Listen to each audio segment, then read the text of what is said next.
এই ভিডিওতে আমরা দেখব কিভাবে আপনার লোগো এবং আপনার ব্র্যান্ড কালার দ্বারা আপনার ইনভয়েসকে কাস্টমাইজ করবেন। ইনভয়েস কাস্টমাইজেশনের জন্য আমাদের প্রথমেই চলে যেতে হবে সেটিংসে।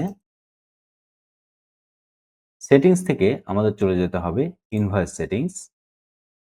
ইনভয়েস সেটিংস থেকে আমরা প্রথমেই এখানে আমাদের কোম্পানি লোগো এইটা আমরা আপলোড করব। এখানে বলা আছে লোগো শুড বি ট্রান্সপারেন্ট। লোগোটা অবশ্যই ট্রান্সপারেন্ট লোগো দেওয়ার আপনারা চেষ্টা করবেন। লোগোটিকে আমি আমার প্রয়োজন মতো রিসাইজ করে নিচ্ছি। ওকে, আমার লোগো সেট করা হয়ে গেছে।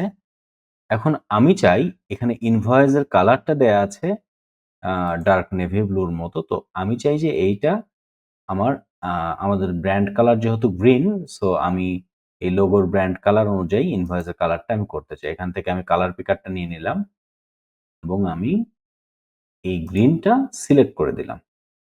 সো আমার ইনভয়েসটাকে এখন আমি আপডেট করে দেব। এইভাবে খুব সহজেই আপনি আপনার ইনভয়েসগুলোকে আপনার লোগো এবং আপনার ব্র্যান্ড কালার দ্বারা কাস্টমাইজ করতে পারেন।